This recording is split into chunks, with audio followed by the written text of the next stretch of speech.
Entre Moshe Rabbeinu, Moïse, et Betzalel, qui est l'architecte en chef du Mishkan, quant au fait de savoir quel est l'ordre avec lequel on doit fabriquer, ériger le tabernacle. Moïse dit, eh ben, on doit d'abord fabriquer les ustensiles, et après, le couronnement, le Mishkan, le tabernacle. Betzalel dit, mais attends, tu fais les ustensiles, tu vas les mettre où? Il a un sens pratique bien établi. Il dit, je veux bien que tu fasses des ustensiles, mais après on en fait quoi? Alors, voilà la discussion telle qu'elle se déroule, telle qu'elle est rapportée par Rashi, au nom de la Gemara du Talmud dans le traité Berachot. On voit que Rabbi Shmuel bar Nachmani dit au nom de Rabbi Yonatan que Betzalel s'est appelé ainsi parce que, à cause de la sagesse qui émanait de lui. Parce que Betzalel, ça veut dire Betzel, quel? À l'ombre de Dieu. Donc, c'est celui qui est à l'ombre de Dieu. Parce que quand il a rétorqué à Moïse, il a dit, mais tu sais, machin, il lui dit, mais est-ce que tu étais à l'ombre de Dieu? Sous-entendu, attends, c'est moi qui suis le vis-à-vis du bon Dieu. Toi, tu es à l'ombre de Dieu? C'est moi le vis-à-vis du bon Dieu. Comment tu peux dire que c'est pas comme ça? Donc, les commentateurs s'interrogent. Parce que Dieu lui-même dit dans Bamidbar, plus loin dans les nombres, Bechol Betin Emanu. Dans toute ma maison, c'est le plus fiable, c'est Moïse. Alors, qu'est-ce qui s'est passé?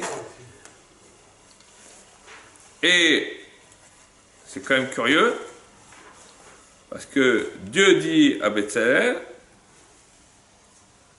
que Dieu lui dit à Moïse de dire à Betzalel, fais-moi un sanctuaire, un tabernacle et des ustensiles.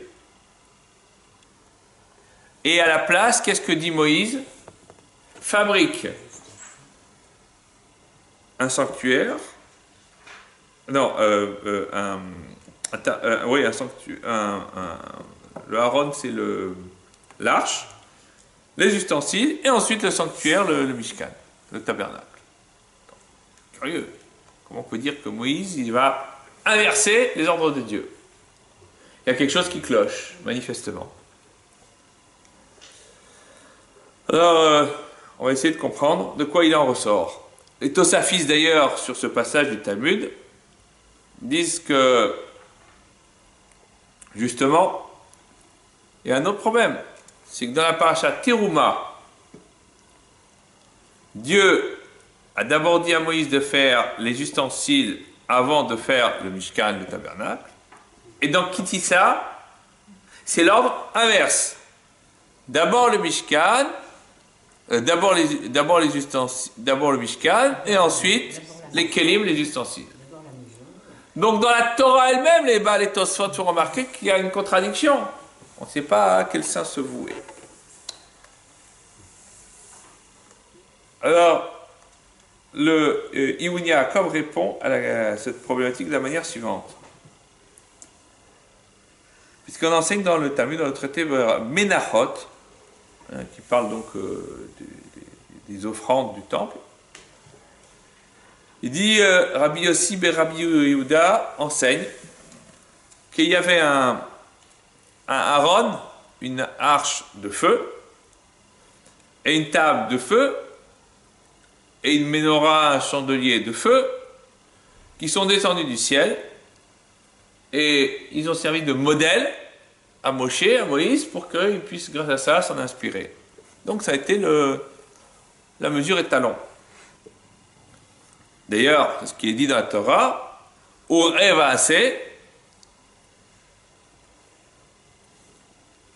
regarde et tu verras, comme leur forme que je te montrerai sur la montagne, dans la montagne. La Gemara pose la question à ce sujet, elle dit, bah, d'accord. Pourtant, c'est marqué, va kimota et mishkan, que mishpato asher alors là, tu accompliras, tu édifieras le tabernacle, enfin le tabernacle, comme la règle qui a été édifiée, comme je te l'ai montré dans la montagne. La même chose.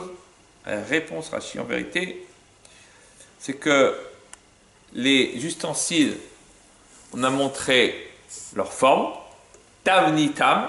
Un tavnit en hébreu, c'est un moule, c'est une forme. Mais le sanctuaire, on n'a pas montré de forme. On a juste donné des indications. Kemishpato.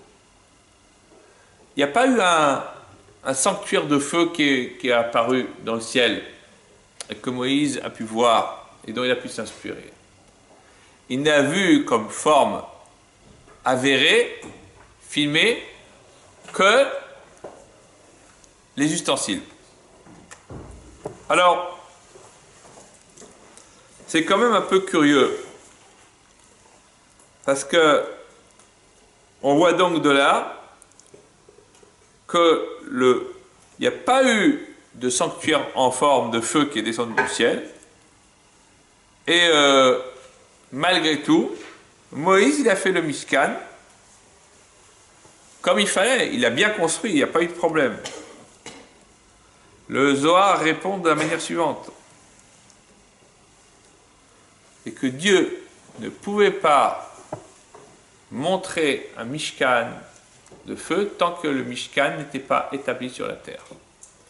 Il y a toujours le fameux principe il y a un pendant céleste de ce que l'on trouve sur la terre. De la même manière qu'on nous dit qu'il y a Yerushalayim Shel Mala, Jérusalem d'en haut, qui est le pendant de la Yerushalayim Shel Mata, de la Jérusalem d'en bas. Alors, dans le Mishkan d'en haut, Dieu, il a fait précéder les ustensiles au Mishkan. Et vous me direz, c'est dans le ciel. C'est pas la même chose. Mais c'est pas simplement un problème de pratique, un problème de rangement. On n'a pas Ikea, mais on a mieux. Hein. Ne vous inquiétez pas. Ça serait trop bête et trop simple.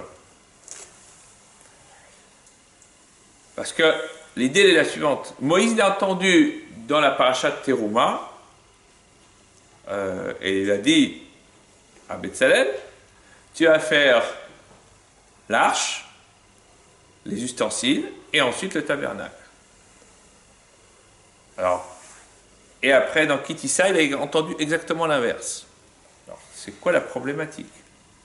Il y a une vraie discussion qui se pose en réalité entre Betzalel et Moïse. On va essayer de voir de quoi il en ressort. C'est évidemment la problématique là toute simple, c'est je fais des kélim, des ustensiles, je vais les mettre où? Je veux bien, tu me demandes de fabriquer, je vais te fabriquer tout ce que tu veux, moi je suis architecte, je suis bête et méchant, enfin, ni bête ni méchant, mais très intelligent et très gentil, mais je m'appelle Betzalel, je le mets où tu veux. Mais je les mets où? J'en fais quoi? Le Talmud dans le traité Shabbat nous dit que Dieu n'a créé son monde que pour que l'on le craigne. Et là, chez Nehemar, comme il est dit, dans Kohelet, dans l'Ecclésiaste, Vaelokimasa shir'u milefanav. Dieu a fait qu'on le craigne. Ça peut paraître curieux, quoi. Dieu, il veut qu'on ait peur de lui. C'est un peu réducteur. Alors, c'est quoi le fondement de la création du monde? Il est marqué Bereshit, bara Elokim et Hashamim et Haaretz. Au commencement, Dieu a créé les cieux et la terre. Rashi explique, Bishvil Reshit, pour les prémices du monde. Et les Reshit, c'est quoi? C'est la Torah. C'est pour la Torah, pour que la Torah ait un support. Dieu n'a créé le monde que pour donner un support à la Torah, pour qu'elle puisse être mise en pratique, pour être exercée. Donc la Torah servant de modèle au monde, Dieu a voulu qu'il y ait un monde qui puisse exister pour que la Torah puisse être mise en pratique. Aussi bête que ça. Aussi simple que ça, pas bête. Et évidemment, il a créé un peuple qui a pour mission de diffuser et d'appliquer cette Torah, c'est Israël. C'est la notion même de peuple élu. L'élection d'Israël, elle trouve sa source et son fondement là-dedans. C'est d'ailleurs pour cela que le roi Salomon a dit dans Kohelet, dans l'Ecclésiaste, sauf d'avar kol nishma, en fin de compte, tout s'écoute, tout s'entend, et ta Elohim ira, l'Éternel tu craindras, vet mitzvotav chez mort, et ses commandements tu observeras, qui zékola adam, car c'est là tout l'homme, sous-entendu, tout le fondement de l'existence de l'homme, c'est ça. C'est-à-dire, si tu n'as pas de mitzvot, si tu n'as pas de Torah, à quoi te sert l'existence? Et on nous dit donc que la hirat shamaim, la crainte du ciel, c'est le fondement même de la Torah, comme le Talmud nous l'apprend en commentant un verset célèbre d'Ishaïaou, un avis du prophète Isaïe, Vaya emunat itteha chosen, Yeshuot, chochmat, vada'at, irat Hashem yotzaro. Alors, emunat, donc la foi, c'est der zraim, c'est l'ordre des semences ou des semailles, le premier ordre de la Mishnah.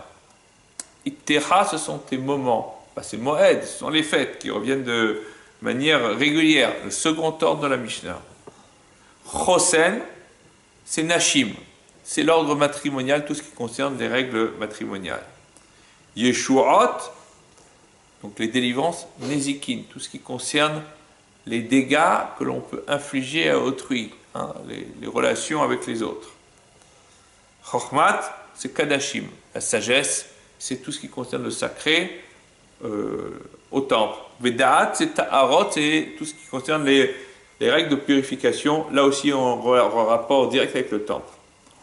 Et le summum, la cerise sur le gâteau, donc tout ça c'est l'essentiel de l'homme, nous dit le prophète Isaïe, mais la fin c'est Irat Hashem Yotzaro. La crainte de Dieu, c'est ça son trésor. Donc, c'est-à-dire l'essence même de la vie de l'homme. Et pourtant, les Pirkei Avot, les Maximes des Pères nous enseignent au nom de Rabbi Hanina ben Dosa. On connaît ce passage. Kol shirat cheto kodemet le chochmato, chochmato mikayemet. Quiconque dans la crainte du ciel précède et supérieur à sa sagesse, sa connaissance de la Torah va tenir. V'chol she'en yirat cheto kodemet le chochmato, en chochmato mikayemet. Par contre, si sa crainte du ciel n'est pas supérieure à sa connaissance ne va pas tenir, elle va se diluer, elle va partir à volo. Alors, on nous dit quand même plusieurs choses.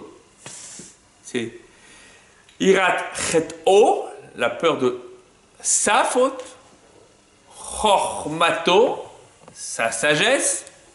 On n'a pas dit Irat chet, la crainte de la faute. On n'a pas dit Chochma, la sagesse. On le place sur lui. Et on veut nous dire la chose suivante, que la crainte du ciel, c'est comme un trésor, c'est Fort Knox, dans lequel vous enfermez, vous conservez, vous préservez la Chochma, la sagesse que constitue la Torah. Et donc, plus la Chochma est grande, plus vous avez besoin d'établir des moyens adéquats pour pouvoir la préserver. Alors, on nous dit la chose suivante, c'est qu'en réalité, les ustensiles du temple, du tabernacle, font référence à la Torah, et le tabernacle qui contient ces ustensiles fait évidemment référence à la Irat Hashem, la crainte de Dieu, qui est censée servir de Otsar, de trésor, de Banque de France, de Banque des États-Unis, Fort Knox, ce que vous voulez, ou Banque d'Angleterre, et qui va préserver cette sagesse. Alors maintenant, on a dit ça, on va comprendre le débat entre Betzalel et Moshe Rabbeinu et Moïse. Betzalel, il vient vers Moïse et lui dit, il faut d'abord faire les ustensiles, il faut d'abord faire, le Mishkan, pour faire les ustensiles. Tu sais que tu vas avoir une forte rentrée d'argent, la première chose à faire, c'est de construire un coffre-fort. Autrement, il va s'envoler. Construis le coffre-fort. Et donc, les ustensiles du Mishkan font référence à l'étude de la Torah. Et d'ailleurs, c'est tout simple. L'arche d'alliance, il y a dedans les tables de la loi. Donc, voilà. La menorah avec laquelle on allume la lumière fait référence à la sagesse de la Torah. Et le shulchan, la table sur laquelle on déposait les pains de préposition, elle fait référence à l'association entre Issachar et Zevulun. Issachar, c'est le sage, c'est l'étudiant en Torah. Et Zevulun, c'est le commerçant super talentueux qui fait une association avec son frère et qui lui dit, écoute, moi j'ai pas ni la force ni la patience de rester assis 15 heures par jour sur les bancs de la yeshiva. Toi, oui. Par contre, moi, je sais faire du business. Alors, on va faire comme ça. Je vais te délivrer de tout souci matériel. Et en contrepartie, la moitié de ton étude, le mérite, il est pour moi. Et les frères sont contents. Tout le monde est gagnant. C'est une association gagnant-gagnant, ce qu'on appelle Sachar. Donc, d'ailleurs, c'est ce que dit la Gemara dans Baba Batra, que celui qui veut acquérir la sagesse doit penser au sud, parce que c'est au sud qu'il y avait la menorah, et celui qui veut acquérir la richesse, il doit penser au nord, parce que c'est au nord qu'il y avait le shulchan, la table des pains de préposition, qui signifie donc la parnassa, la nourriture. Voilà. Alors, il y a deux formes de crainte de Dieu. Il y a la crainte du père fouettard. J'aime pas cette expression, c'est très catho, mais c'est très français. Donc, on parle le français, il faut quand même qu'on parle la langue de nos concitoyens, autrement on ne va pas se faire comprendre. Et puis, il y a la crainte de Dieu parce que on est saisi par sa grandeur et par sa puissance et par sa hauteur. Ce ne sont pas les mêmes formes de crainte. La première forme de crainte est un peu plus, brute de décoffrage. C'est la crainte, j'ai peur de ce qui peut m'arriver à moi ou à mes proches dans ce monde-ci, ou dans le monde futur. Donc c'est irat à onesh, la crainte de la punition. Mais par contre, il y a une autre forme de crainte. C'est irat à romemut. C'est la crainte de la grandeur de Dieu. Et ça, c'est différent. Et en réalité, on peut dire que le débat entre Betzalel et Moïse, c'est sur quelle forme de crainte on se doit de se placer. Le Zohar dit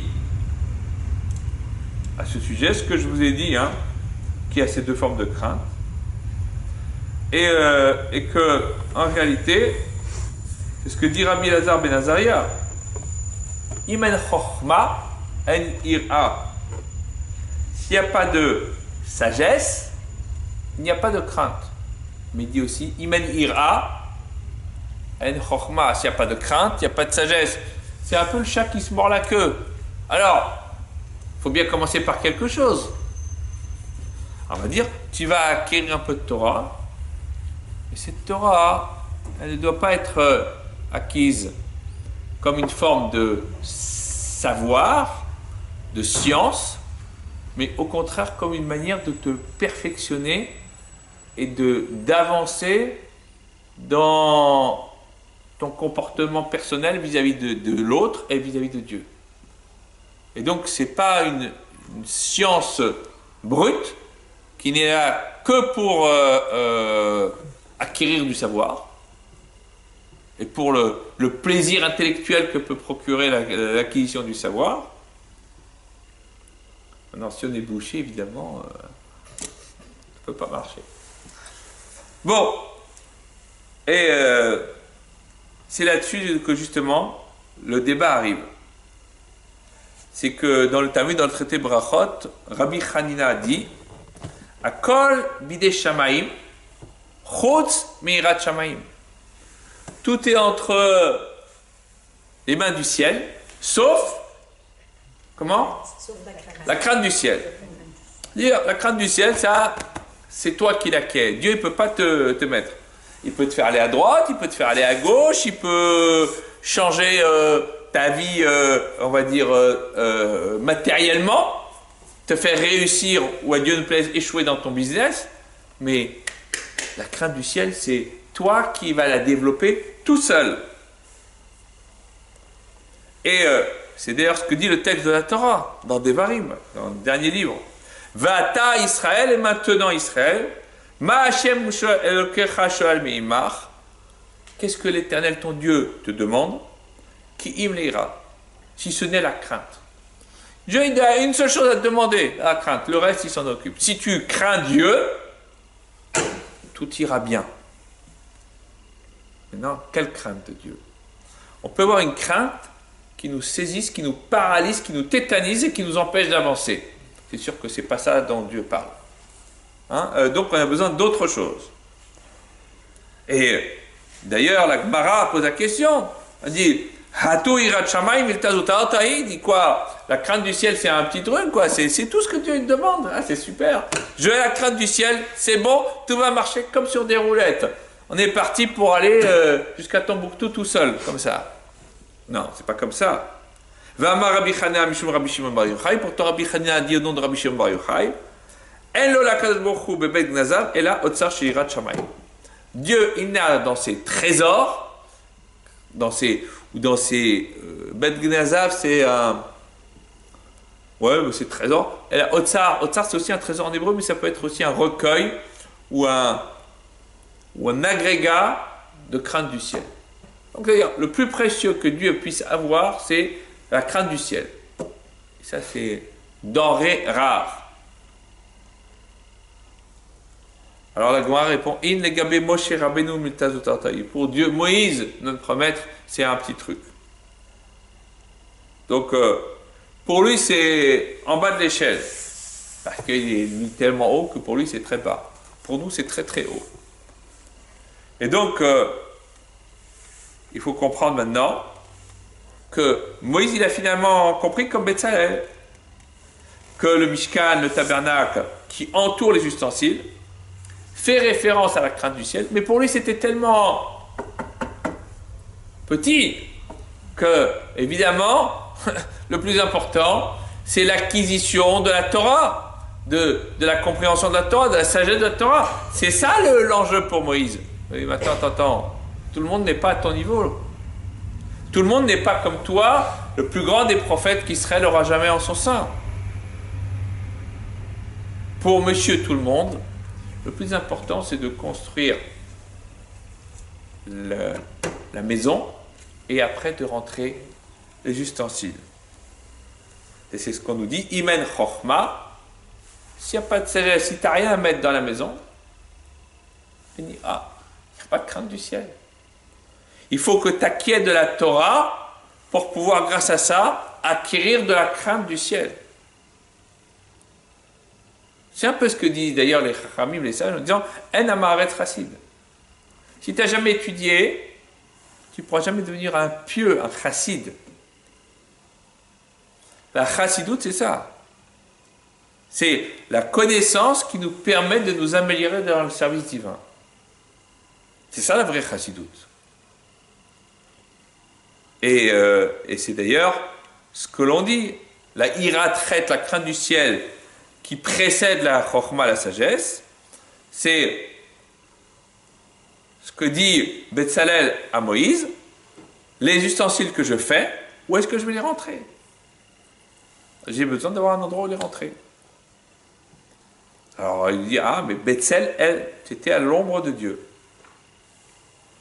Donc, maintenant qu'on a vu ça, on peut comprendre que le fondement même de la construction du Mishkan, du tabernacle, c'est de pouvoir faire descendre la Shekhinah, la présence divine, sur Israël, comme d'ailleurs Dieu lui-même l'a dit, Va'asuri Mikdash, Meshachanti Betocham, c'est au début de Parashat Teruma, ils me feront un sanctuaire et je résiderai parmi eux. En vérité, comment est-ce que tu peux penser même que le Mishkan peut précéder la fabrication des ustensiles? Parce que ça fait Hirat Chet, qui serait la crainte du ciel, qui précéderait la sagesse de la Torah. Et ça, c'est pas possible. Alors, en vérité,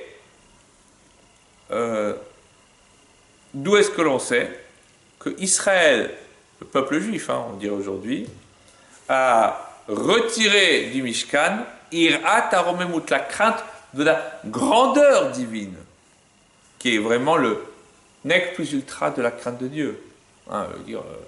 C'est pas la crainte de la punition, c'est la crainte de la grandeur de Dieu. Dieu est tellement grand que j'en suis saisi d'émotion et que je suis presque pétrifié. Parce que si on prend la peine de réfléchir à la grandeur de Hachem, on se dit, mais ça dépasse notre entendement.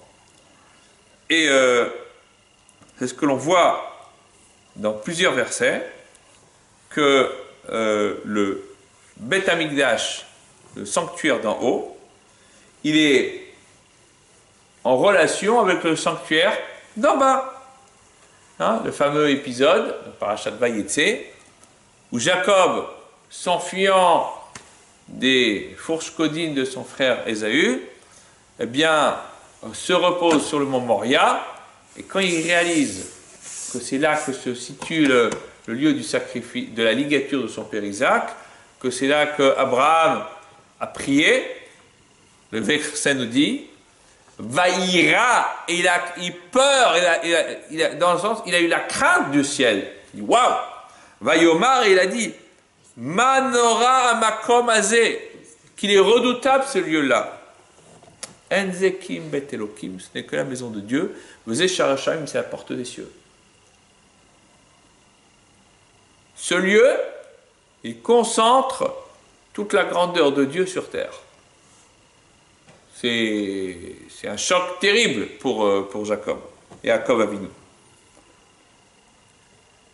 Et Rashi, commentant ce passage, dit, il a perçu le sanctuaire d'en haut qui était au-dessus. Il a dit, waouh, je suis au-dessous du Beth Amikdash.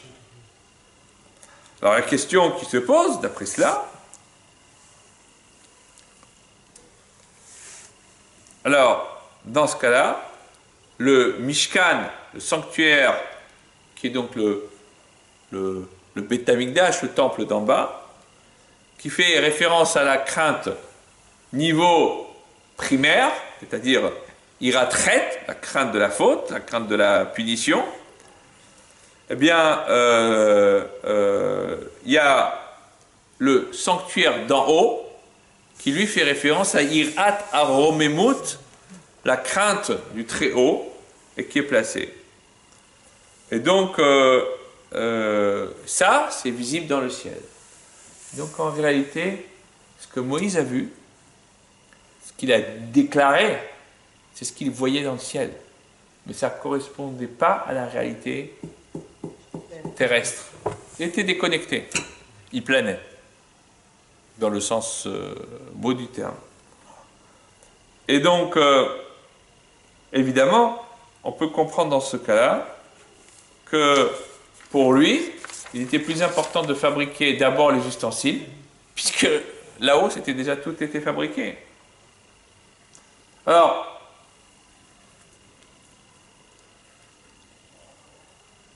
l'idée, c'est qu'on doit d'abord fabriquer le Mishkan, on doit acquérir la crainte primaire de Dieu, après acquérir la connaissance de la Torah, et ensuite acquérir la crainte secondaire de Dieu, qui est une crainte beaucoup plus élevée, qui est ce qu'on appelle l'Irat Aromemut. Et donc, la Parashat Teruma, en vérité, elle faisait référence non pas au Beth Amikdash d'en bas, elle faisait au Beth Amikdash d'en haut. Et c'est pour cela que l'ordre diverge suivant les parachiotes, pour nous dire que justement, il y a d'abord la Irat Aromemut, la crainte élevée, il y a aussi la Irat Chet. L'un n'est pas contradictoire avec l'autre, il est complémentaire. C'est juste une question d'étape. Et c'est pour cela d'ailleurs que dans la paracha de cette semaine, eh bien on va nous dire Elle est Pekoudé à Mishkan. Voilà les ordonnancements du tabernacle. Mishkan à Edut, le tabernacle du témoignage. Asher Pukad al-Pi Moshe, Avodat Alui Tamam Naron HaKohen. Et on nous dit que Betsael, Ben Uri, Ben Chor, les Mati Yehuda, Asa et Kol Asher Tiva Hashem et Moshe, il a fait tout ce que Dieu a ordonné à Moïse. Et donc, l'idée, elle est là, c'est que, comme l'a dit Rabbi Shimon Bar Yochai, que le Mishkan d'en bas fait le pendant au Mishkan d'en haut, et c'est pour cela que le verset vient expliquer ce que Dieu a fait. C'est Betzalel, Ben Uri, Ben Chor, les Matei Yehuda, a fait, et la Torah le témoigne, elle dit, il a fait ce que Dieu a donné à Moïse. On ne dit pas ce que Moïse lui a ordonné, c'est pas marqué d'Irachi, ils disent que Dieu a ordonné à Moshe. Donc c'est-à-dire, même ce que Moïse n'avait pas dit lui-même à Betzalel, Betzalel l'a deviné de par lui-même. Et c'est ça que Rashi fait remarquer. Parce que la Torah aurait pu dire en avant ce que Moïse lui a dit. Moïse ne lui a pas dit ça. Moïse lui a dit l'inverse. Mais lui, il a compris l'ordre divin naturellement. Et donc c'est ça que la Torah vient de faire remarquer, que Asher Tziva Hashem et Moshe. Ça, c'était l'ordre primaire de Dieu à Moïse. Moïse, il a été trop vite, il a sauté les étapes. Et Betzalel, il a rattrapé et il a remis les choses en état, il a remis l'étape telle qu'elle devait être. Et donc, ce Migdash Me'at, ce petit sanctuaire, eh bien, il existe aujourd'hui sous la forme des Bateknisiot et des Batemidrashot chez Babel, nous dit le Talmud dans le traité Megillah. C'est qu'on a aujourd'hui un pendant du sanctuaire, le temple n'est malheureusement pas encore reconstruit. Mais en attendant, on a le Migdash Me'at, dans lequel nous nous trouvons ce soir. Que Dieu fasse que demain, ce sera le Migdash tel que nous l'attendons, le grand, le vrai, celui qui sera cette fois éternel. Voilà. Amen.